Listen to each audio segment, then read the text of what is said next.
Welcome to the show. SEC Football Live, of course. Special edition, emergency edition of the show here on 440 Sports and that SEC podcast. His name is Michael Bratton. My name is Braden Gall. We might be joined by some other folks throughout the course of the night. We have no idea what's happening.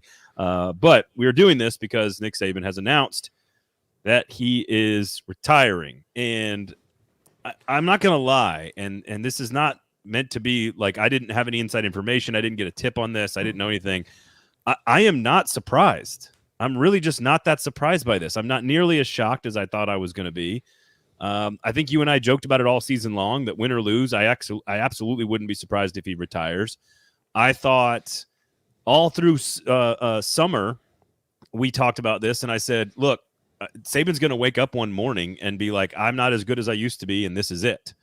And maybe that's what happened when he told his team today that he'll no longer be the Alabama head coach. I'm assuming, Michael, you believe that he retired today, Nick Saban did, because he is just terrified, absolutely terrified of Josh Heupel and the Tennessee offense and Nico, right? Well, I heard here's a tweet from Uncle Silk. The GOAT retired right after the Dodge Charger was discontinued. So we can't overlook that fact either. You missed it earlier, Braden. We did another live show. I DM'd Lane Kiffin live on the show. Are you going to Bama? Still no response. As soon as I get that, I will share that publicly. But yeah, I mean, this is wild. I am surprised because I'm not in Saban's inner circle or anything, but I know who is, and that's Paul Feinbaum and John Talty, who's literally wrote the book on him. And I just heard him the other day saying this was in the air. There was like 50-50 that this was going to happen. And then something changed and he's all in on coming back. And this was like 2 days ago. So I don't know. I didn't realize it was 50-50 that he was considering retirement, but I don't know. It's wild. I'm very similar in that I'd heard something along those lines, but not necessarily to that extent. I just always believed that he was going to wake up, and I always said a Tuesday. It'll be some random Tuesday that he's going to wake up, and he's going to look at himself in the mirror and say, I am no longer the best version of myself, and therefore I am not supposed to be the head coach at Alabama. And if you read Talty's book, you should know that, number one, Steve Sarkisian was almost the head coach in waiting, basically the head coach in waiting. So that's a piece of context that's worth noting. They really, really liked Steve Sarkisian and wanted to keep him so much so that they almost named him head coach in waiting. By the way, go check out the book, like The Secrets of Leadership of Nick Saban, written by Talty. It's great. You should go check it out. Saban did not sit for that book, by the way. Saban didn't sit down for anything. Does he ever? No, he doesn't. I didn't think so. Maybe for his own book. But it's not like, I don't know. You and I, you go back and listen to our shows. I don't think it's just not ultimately with the way the game is changing and how good the other teams are getting around him and his age and how much softer he was this year, how much funnier he was trying to be clearly this year. He was a different person most of the season. So I didn't have some inside information on this, but I am not. Like, it's jarring to see and to feel and to think about our game without him. He's the greatest of all time, maybe the greatest in any sports history, not just college football. Yeah. But I'm not ultimately overly shocked by this. I'm just not. And I wouldn't have been shocked after the South Florida game. But again, they did a complete 180. You know what I mean? Like, I thought he might retire that weekend or something. I mean, they were just awful. And he had to bust his ass, you know? Yeah. So I don't know. I mean, this is wild. And what do you make of the timing? I mean, I get maybe they just needed a week to kind of go over. I mean, it's been 9 days since they lost in the Rose Bowl there. I'm kind of befuddled by what took so long here. I'm telling you, like, it is. He probably didn't know until the moment that he knew. Does that make sense? Like, just knowing the way he works and the way he's wired and how he functions, I'm willing to bet you he had not decided until he was like, okay, fine, I'm out. There's not some like, and I think Alabama people, if you know, they're not going to say this out loud, but I have a pretty good idea that most Alabama people in charge, whether they're Big Boosters or Greg Byrne or whoever else in charge, they have had this. They are ready to go with a plan. They know what's going to happen. They're prepared. But I'm willing to bet you that Nick Saban didn't actually know he was doing this after the buildup of the, you know, He would also have respect for Washington and Michigan and just say, look, I'm not going to steal the spotlight from them. Like, he's just wired in a different way. And I bet you he didn't know until he woke up this morning and said, I need to talk to my team about this because I don't think I'm good enough to do this anymore. And good enough's not the right word, but like good enough in his own evaluation of himself, if that makes sense. One loss to Michigan. That'll ruin a lot of people, I guess. But so what is the point being that, man, I forgot my train of thought, my stupid joke. We got Steven Lassan in here. He's live. Hey, guys. What's up, dude? How are you? Hey, man. What a day. What a day for college Anything football, happening? Huh? Anything going on at all? Yeah, slow news day. Pete Carroll, Nick Saban. Man. What was your immediate thoughts, Steven, aside from verifying that the information was real from Chris Lowe? ESPN broke the news, but Nick Saban retiring. What's your thoughts? Yeah, I told you this, but I had to double and triple check that was actually a real story because of, how crazy Twitter can be sometimes. So after I double and triple checked it a couple times, my first reaction was, I guess we really shouldn't be surprised. It kind of seemed like this had been coming, at his age and at this point of his career. It was coming this year, next year. It felt like sometime soon, but I guess it also is one of those moments that it still does feel a little surreal to see that Nick Saban is retiring. Like I know you and I, Mike, have kind of joked he was just going to coach until he's like 125. It felt like sometimes. So it is a little surreal, but man, what a crazy day and what a big news story in college football. At Athlon Steven, of course, you can follow him there. So make sure you check him out all across there. You can catch him on the Cover 2 podcast. I've heard good things about that show. You can check him there. So make sure you do that. We do appreciate you, Steven, jumping on with us last second here. I've got like an unintended child upstairs, like watching movies. And so does Steven. And Mike knows a babysitter that's available now, who's very good with grandkids, small children. So yeah. We've got some stuff. Steven, you weren't here for this, but I'll just kind of reiterate this. I am ultimately not that shocked. I am not nearly as shocked as I thought I would be. It is a jarring turn of events that Nick Saban is no longer the head coach at Alabama, and we'll get to where we think Alabama can go. I think there's a bunch of rules of engagement people need to understand about what's taking place. Like if Nick Saban told his team today, even the best athletic director and power brokers and boosters and agents could know it's coming the day of and prepare for the day of, but the body's not even like cold yet. Like they're not making calls. There's not a list. There's not a person that's a leader in the clubhouse. So if the three of us mention a name or a name is mentioned on a radio show or in a website, it is there for clicks. Let's just get that clear. It's there for clicks. It's opinion. It's not based in reality because again, the exit interviews aren't even done yet. Like there's no chance that they've reached out and gotten any formal yeses or nos from anybody. Now, but don't you think that Alabama's athletic department has had some inkling that this was coming soon? I mean, you and I both. I mean, we three of us would agree. I think there have been some signs, especially with NIL and transfers and the extended calendar, that he was getting to the end of his run there. So.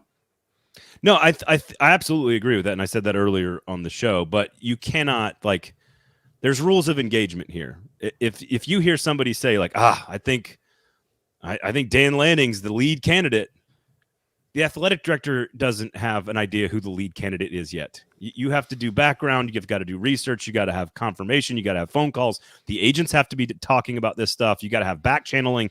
There's too much stuff that has to happen. So there's just nobody reporting any actual information right now. We can have our opinions, and I think we can lay out some rules of engagement. For example, number one, Steve Sarkisian was going to be the head coach in waiting. That is a piece of information that is worth noting, right? Steve Sarkisian was going to be the head coach in waiting. Number two, we know Lane Kiffin would absolutely bathe in sulfuric acid to get that job. But I don't think that the people in charge will want to hire him for a variety of reasons. So I think that's something we could think of. Dabo Swinney is not an option, guys. Well, his name will come up because of his ties to the program. Real. But would you, in this era of college football, do you really want to hire somebody who's had trouble adapting to the transfer portal and sort of, refuses to change? No. Right. It doesn't seem like a great fit, right? Dabo was never leaving Clemson anyway, of his own volition. He's not an option. He's not an option. Breaking news here. They are rolling Toomer's corner there. Are they really? Yep. I just got that information. I'm not surprised by that. While you guys were speaking, how about this tweet from Ole Miss, the official account? I'm going to throw it up here on the screen. Cut off Braden here. But they literally just tweeted out, come to the SIP transfer portal. For those that don't know, when a head coach leaves, the portal opens up for those players for 30 days. So there's going to be, I don't know if there's going to be a mass exodus or not. I would kind of believe that there wouldn't be, but there's a lot of good players on that Alabama team that are they're going to have some conversations in the next week or two. No question. Also, just the transfer class that they're bringing in. Damani Jackson, corner, was a former 5-star. Overton, the defensive lineman for A&M. It's a interesting timing to announce your retirement at this point when you're sort of getting to the end of the portal window closing. Steven, I've told you that. I think you and I've talked about this, and I said it earlier on the show with Mike, but I'll reiterate it with you and for those new people joining us. I've always believed Saban's going to wake up one morning and just be like, oh, I don't think I'm doing the best job I can anymore, and that'll be it. And I think he's kind of agonized about it, and I think he just thought, this is it. I'm done. And today was it. And today was the day, and here we are. Now, I think one other thing to consider here is Alabama is largely one of the most aligned and organized infrastructures and organizations and programs in all of college football. Outside of that one guy that went to a strip club, outside of that, but by and large, it is extremely organized, aligned, and the vision is shared, and they execute things to relative perfection. Hiring Nick Saban is how they got there. So with that in mind, we can float names that we think would be successful and have ties to the Southeast. I think Dan Lanning is at the top of many people's lists, but ultimately, who could actually do the job and live up to the Nick Saban brand that he has built? He didn't want that Nico ass whooping system. I agree with him. He never beat Nico. Let the record show. Technically, that's not true, but sure. As the starter. Caveat. As a starter. Asterisk. Don't you guys think? And I mean, I think this is sort of stating the obvious. Like, it's going to be very hard to be the guy that follows the guy. Like, Nick Saban is going to be impossible to replace. While it is I think that's sort of an interesting subplot to this is, while it is a very desirable job, it's a top 10 job with all the resources to win at a high level like we've seen. There is that Nick Saban shadow, and it's going to be hard to fill those shoes. Now, I still think they're going to get a very, very good head coach. I just think it's going to be an interesting subplot in this search. And then eventually, once that coach takes over and the job that he does there, maybe there's a reason Urban Meyer didn't take any of these other jobs. Are you saying Urban Meyer to Alabama? Maybe there's a reason he didn't take the USC job, and he didn't take the LSU job, and he didn't take the Texas job, and he didn't take the whatever one was open last year that he could have taken. Oklahoma was open a couple years ago. All these jobs. A&M could have been his this year. Could have been his. Oil money was lined up to pay Urban Meyer to come cover up assault on his campus. He's waiting for the Michigan job to come open, Braden. Sure. I thought he was a Notre Dame guy. Yeah. Is there a internal candidate that makes any sense at all? Because I was scrambling to try to figure one, because in many years there have been, at whether it's Kiffin, obviously, Sark, you mentioned, I would even say Kevin Steele. You know, maybe not this time around, but there's generally Kirby Smart. Obviously, there's always a guy that if Saban would have done this, 8 years ago, 6 years ago, there was always a candidate there. I sure as hell wouldn't give it to Tommy Rees or anything like that. He was the first name that came to my mind, but I think he would be very, very far down the list. Don't you guys agree? Yes, I agree. Yeah. Extremely far down the list. Yeah. This is as big as big game hunting gets. Like, again, people are like, Sark's not leaving Texas. I'm like, there's only one place on the planet you would consider leaving Texas for, and it might be Alabama. Also, he just lost Bo Davis, his outstanding defensive line coach, today to LSU. So, and I asked Cousin Shane this. I'll ask both of you guys: is it more likely that because I think any coach in the SEC, to Braden's point, Sarkisian included, short of Kirby Smart, who played at Georgia, he's got Georgia rolling. You could easily make the case Georgia's a better program than Alabama right now. I'm not saying all time or anything, but right now, I think short of Kirby Smart, I think any SEC coach that gets offered this job would take it. So does Alabama, do they hire from within the SEC, do you think? Or do you think it's more likely Mark Stoops, baby. they go outside the SEC? I mean, I think it is a name, Steven. I want to address Sandman saying Sark. I'm not saying Sark would take it. I'm saying that Alabama is arguably the best job in all of college football. There's a reason the two greatest dynasties in the history of the sport have happened at Alabama. And that's not an accident that Bear Bryant, Nick Saban happened at Alabama. It's not an accident. So, Steven, you go ahead with your answer first, and I'll give you mine. I think the obvious candidate is Dan Lanning at Oregon. He has been very open, I think, about his desire to stay at Oregon. And of course, Oregon going to the Big Ten is a little different challenge now. He's well paid. I think, they're going to be one of the front runners to win it all in 2024. But I think obviously his ties to the program, his ties to Kirby Smart, make him an obvious fit there. I also think Mike Norvell of Florida State should be very high on Alabama's list. I think somebody who knows how to navigate the current climate of college football with transfers. He has not done that great of a job at closing the deal sometimes in the high school recruiting. But if you're Mike Norvell and maybe you're still frustrated over what happened with the playoff and you're worried about ACC future, Alabama's the place to get out and go to the SEC. So I think that, like to Mike's point, I think every SEC coach that's a very viable and successful one outside of Kirby Smart is on this list. But if we're looking outside the SEC, to me, it's pretty clear that Dan Lanning, Mike Norvell, I would throw guys kind of long shots like James Franklin or Kalen DeBoer on this list. But I think they're like kind of down the list. James Franklin would end up like, I don't know what I don't want to be uncouth here. I feel like James Franklin would end up in a small padded room rocking back and forth in the fetal position if he was the head coach at Alabama. I am rooting for James Franklin. If that tells you anything, I want it to be James Franklin. It will be utter chaos and total self-destruction. He will self-immolate like live on television. James Franklin is the head coach at Alabama. Can you guys imagine the phone calls to Feinbaum the first time that Penn State has some sort of clock issue or some sort of end-of-game management? Okay. I know too much about James Franklin. That ain't going to work, and it's not an option. I'll just tell you that right now. Again, all the names you think are not going to be options. Dan Lanning is one of the only ones that I think would be an option. By the way, here are your buyouts. Dan Lanning, $20 million buyout. No big deal for Alabama, but just saying, $20 million. Kalen DeBoer, $12 million at Alabama. Dabo Swinney, $7.5 million. James Franklin, $6 million. Mike Norvell, $4 million. Mike Norvell is a little, that feels, I can't tell there's certainly no chance with the grant of rights looking like it is legally indestructible, and that FSU is going to be stuck in the ACC for the better part of a decade, if not, let's say 7 or 8 years at least of that. Mike Norvell, again, ultimately every human being who is offered the Alabama job probably takes it if they're not named Rich Rodriguez. There's just not many people that wouldn't take the job. And so if I'm Mike Norvell, I am absolutely angling to get the job as hard as possible. But I don't think he's the guy either.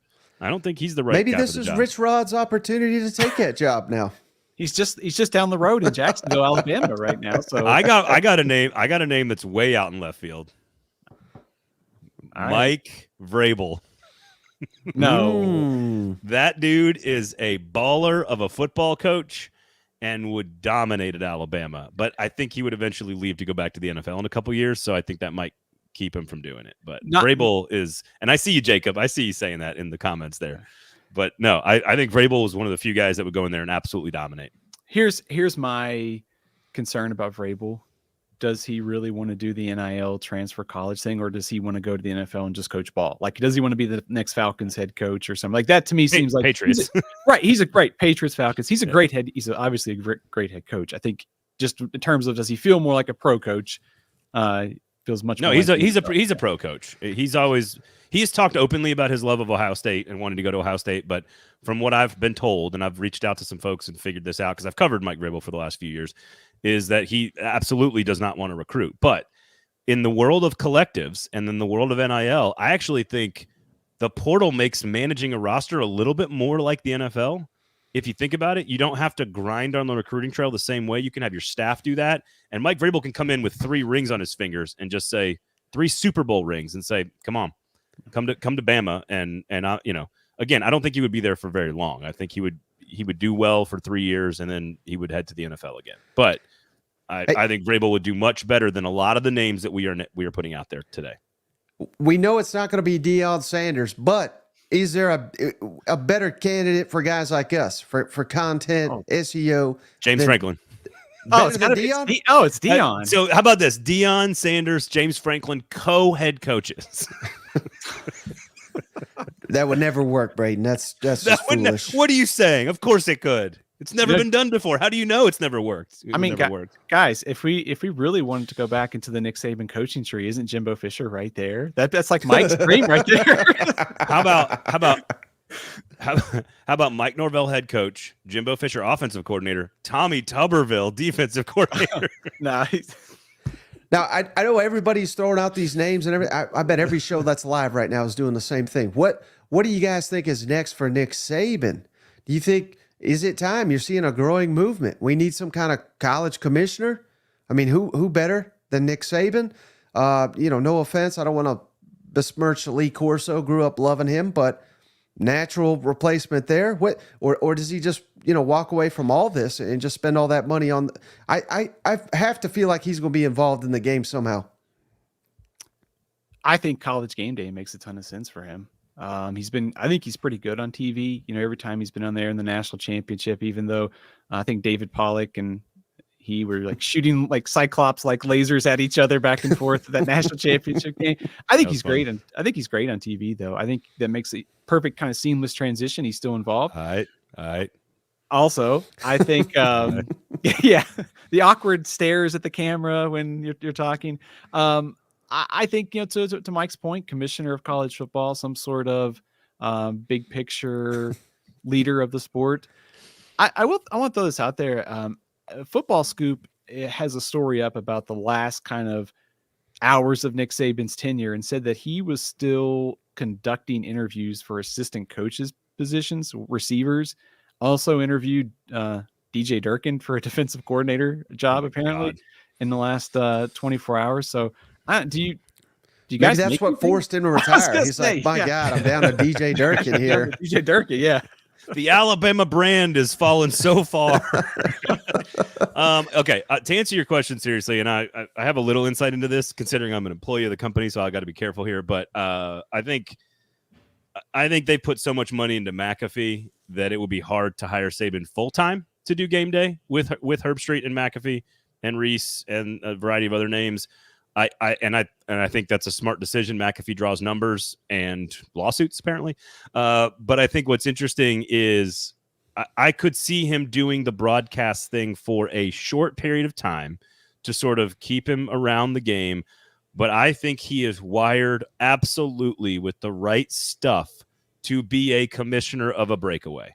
If it is 40 or 50 teams coming, I think it is absolutely, he has the makeup and I think the vision for the game, and like the management CEO leadership skills that you have to play to be in that role. And I think he would legitimately do a great, like Jim Harbaugh has all the same stuff from a football coach standpoint and none of the tact of what it would take to be like the commissioner of football. And I don't think Harbaugh could do it. I think Saban has that ability to sort of understand people. And I think he would be a phenomenal commissioner. And I think outside of Greg Sankey, I can't think of a person who would be more qualified, honestly. Agree.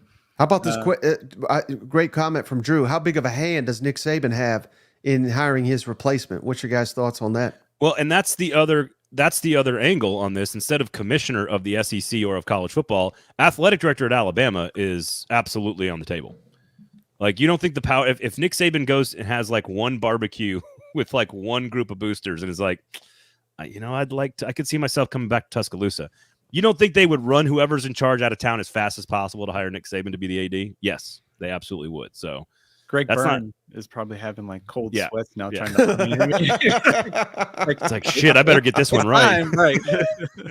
I asked Cousin Shane this. I'll ask you guys: who benefits the most in the SEC? What programs? Hugh Freeze. Is it just the annual rivals there for Alabama? I think probably, yeah. I mean, I think kind of the obvious, like Auburn wins a lot. I think Georgia wins again. I think Georgia sort of passed Alabama as the premier program in college football the last couple of years, the team to beat, the program to beat, even more so now with Nick Saban. I also think it probably helps like Texas, it probably helps Tennessee, it probably helps LSU a lot too. Like I guess it pretty much helps anybody in the SEC, but probably that second tier and also Georgia a lot. I think I'm going to have a really weird answer to this. I think it actually hurts everybody. I think it hurts the game. I think it hurts the SEC. I think it hurts college football. I think it hurts the playoff. And in an attention economy, and I know that doesn't matter to the fans that are in in any given stadium at the time, they want to beat whoever's in front of them. And Alabama is going to be good. So even if they hire a shitty coach, they're going to fire that guy, and then they're going to hire a good one, and then they're going to be good. So Alabama's not going to ever not be good. But I think Saban is a special person in this sport that we call college football. And I think the whole entire sport loses because if you look at women's basketball, for example, the big argument was, does the dynasty hurt the sport? And it didn't. The dynasty elevated everyone else to compete at a higher level, and it made everyone else better. And the reason Georgia is Georgia right now is because of Nick Saban. Like the reason Ohio State got Urban Meyer and they did the shit that they did was because of Nick Saban. So I actually think, I mean, I don't know. Like if everyone can take a deep breath and be just as good, I think that's bad for the game, honestly. So I know that's a weird answer and kind of meta, but that's in the short term. Are people going to beat Alabama a little bit more often? Maybe. But at the same time, if they hire a good coach, Alabama's still going to be fucking good. Like they're not going to not win games because if they don't win games, your ass is gone, and they're going to hire somebody who can win games. So I don't know. Maybe you can get on. Maybe you get your shots in on Bama right now, I guess, for a couple of years, and then see where we go from there. But otherwise, I just need Kirby to take that Falcons job. Completely opens up his SEC. You know. Hey, Chili Mac. By the way, what's up, dude? Good to see you. Big Auburn fan there. What do you guys? Go ahead, Braden. Well, no, I just wanted to point out Chili talking about 2000 to 2007 Bama. Chili. As an Auburn fan, I can't imagine why he liked those years. Right. What do you guys? Tommy Tube Steak. Tommy Tube Steak winning 5 straight. What do you guys think about maybe this also if you're Ohio State, if you're Michigan, if you're, I guess, Clemson, you're probably feeling a little bit better today too. I mean, to your point, you're talking about the attention economy and everybody in college football losing, but I think I know we're so focused on the SEC right here, but I think there's probably some celebration if you're Ryan Day in Columbus. Oh, definitely Ryan Day. Maybe even more in a few more days if Jim Harbaugh is the next head coach of the Raiders and Chargers. Can you imagine Ryan Day went to bed on New Year's Eve knowing that Jim Harbaugh and Michigan and Nick Saban and Alabama were going to play in the freaking Rose Bowl for a trip to the national championship. And 2 weeks later, they both might be gone. Ryan Day, I take it back, Mike. The answer is Ryan Day. Is there any shot that he regrets this and changes his mind in the next 12 months? I guess. Sort of like Urban Meyer. Right. Yeah, that's what I'm thinking. And I mean, whoever the hell they hire, they'll kick his ass right out the door to bring him back if he wanted. I guess ultimately my response to that is more of a question, which is where, like Urban Meyer had a landing spot. Like Florida wasn't ultimately his home. The Midwest was. Big Ten was. That's where he's from. He's from there. Notre Dame and Ohio State were always sort of in his blood. And he kind of brought Ohio State back. And I also don't think he's the same person. I think Urban Meyer is largely a piece of human debris. And I think Nick Saban's a pretty good person. So I don't know. I think I saw a different Nick Saban this year, and I saw a different Nick Saban over the last 5 or 6 years. Like he's been softer, he's been funnier, he's been lighter, he's taken things less seriously. Like he's just, I don't know. I think the tornadoes and becoming a grandfather changed him, and like I just think he's a different guy, and I think he's done. But I guess you can't, never say never. I just don't. Where would you guys? I mean, outside of the NFL, which seems like an impossibility at his age. I can't think what else. Where else would be more appealing than Alabama for him? I mean, just imagine DJ Lagway he's worth all the hype, but Billy Napier still is god awful. We fired him, about halfway through the season. Saban says, "Man, I have seen Florida do it. I can bring him back to relevant. Something like that. It would make all the sense in the world. That's why Miami. He's got the new home in Florida, right? But isn't the home down in South Florida though? They could fly him up there. Right. I'm just saying, you want to return a team to prominence, and you want to take it easy on yourself. Do what Mark Richt did. Go to Miami, and you got your house right down the street, $30 million mansion down there on South Beach, and go to work in Miami and dominate the ACC with half the work. So Mario to Alabama, Saban to Miami. Mario Cristobal will be tossed around like a bunch of idiots. His name will be tossed around for an Alabama job. So I just can't believe I've waited for this day for so long, and now it's here, and I feel empty inside. Like there's not the joy that I thought. I feel like, to your point, I feel like the sport has lost a little. It is dude. You can't. The gravitational force of Nick Saban is unprecedented in the modern era. Like there's names of coaches that have been as big in college football: Bobby Bowden, Bear Bryant, Joe Paterno. There's names, but never in the digital internet recruiting portal economy that we live in today. His gravitational force is unprecedented. And I remember being in the room the first time. I think, Steven, you might have been there too. Like the first time I was ever in the room with Steve Spurrier, like I could feel the force. It was like a Jedi mind trick he was playing on me. I could feel him walking in. And there's very few people that you feel that way about. And Nick Saban is one of them. And you know who you don't feel that way about? Lane Kiffin. Do you guys know the only school that fired Nick Saban? The only school that fired Nick Saban? Or only job? I mean, however you want to put it. Okay. Kent State. No, do you know, Steven? I don't. It was Ohio State. And check this out. In 1980, Nick Saban replaced Pete Carroll, who ironically just got fired himself, 1980. And that's the only job that ever fired Nick Saban was Ohio State. Interesting. So somebody suggested Nick Kerr to Bama. Are you talking about Steve Kerr to Bama? Steve Kerr? I think that's what he's talking about.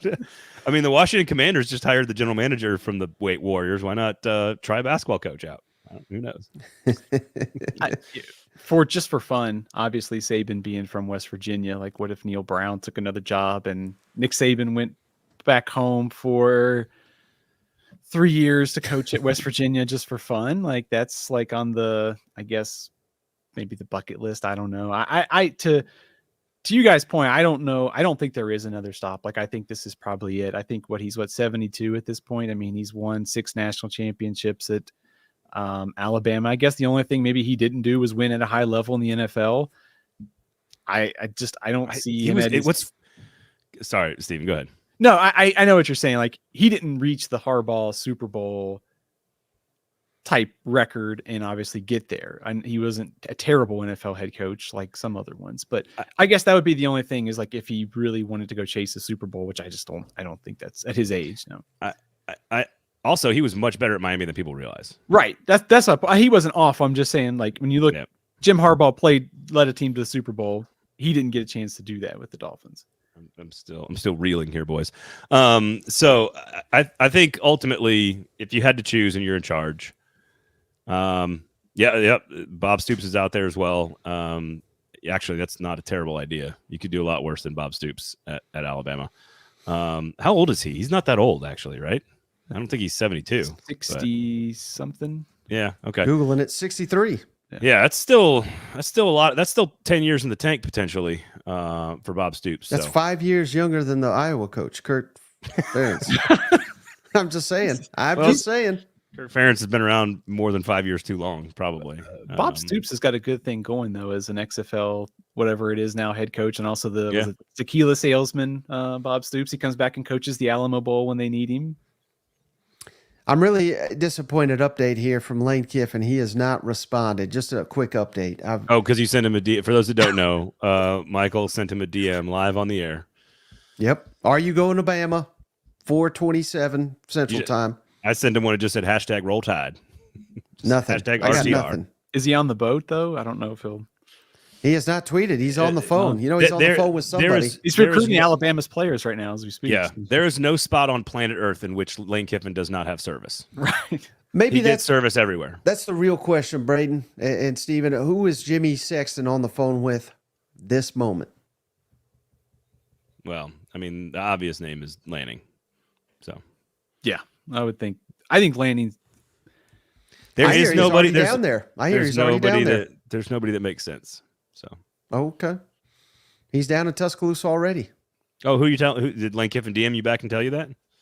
No, I just saw it on Twitter while we're talking here. Well, if it's on Twitter, it must be true. Exactly. Twitter is the new comment section, and our comment section is out of control as it is. So, oh, we just got the saddest man in the world following this news. I'm going to update it here, post it. I think you guys will appreciate this. Is probably a perfect place to end it here. No, sorry. Don't tell Space Mountain. Don't track any airplanes. Airplanes don't. They don't. Coaches aren't on them. Just want to let you know. The saddest man that Nick Saban is retiring, right here on the screen, Gary Danielson.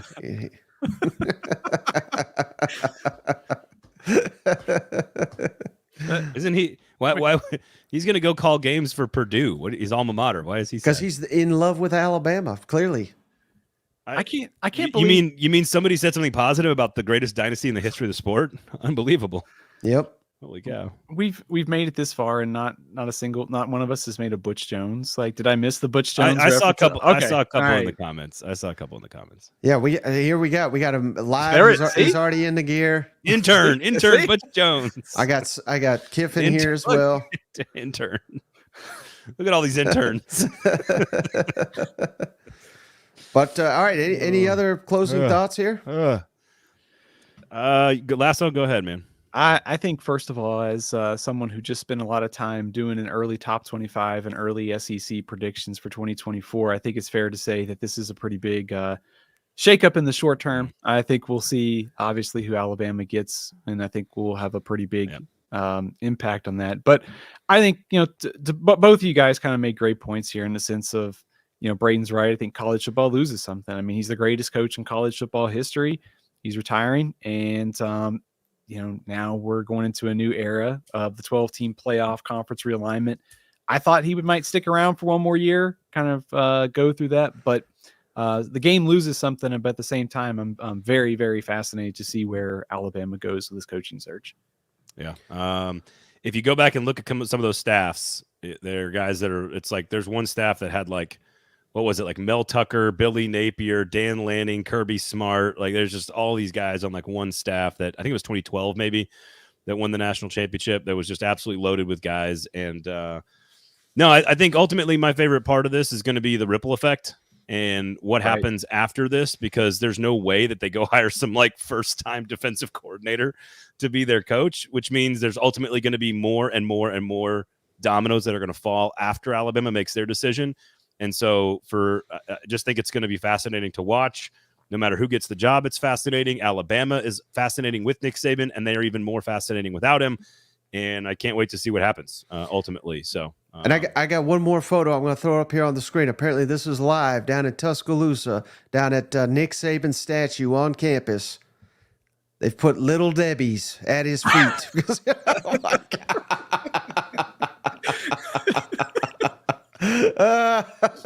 What a bunch of idiots out there. You know what? I've spent my entire adult career working in college football around these people. And every now and then I still don't understand them. Every now and then. Right. Every now and then. Well, that's a perfect place to end it. I appreciate both of you guys hopping on here, Steven, Braden, anytime, and all the live listeners here on this historic day in SEC. Cannot wait. Now we got a coaching search. I mean, just when I was starting to wind down, I was thinking about taking a couple days off. I'll be busy the next 2 weeks. You know what? Yep. Pete Carroll to Alabama. Athlon Steven on Twitter. You can follow him there, of course. Head on over to the 440 Sports YouTube page if you're not listening there. We've got all kinds of stuff coming for you. We were going to put an Oklahoma video story up today. Do a lot of Oklahoma conversation. I'm sure that gets lost in the shuffle, but we still got good stuff for you over there at 440 Sports as well. So check that out at Braden Gall on the Twitter machine, at SEC Mike everywhere across all platforms. Thank you for listening. Thank you for hanging out. War Damn Eagle. This has been SEC Football Live.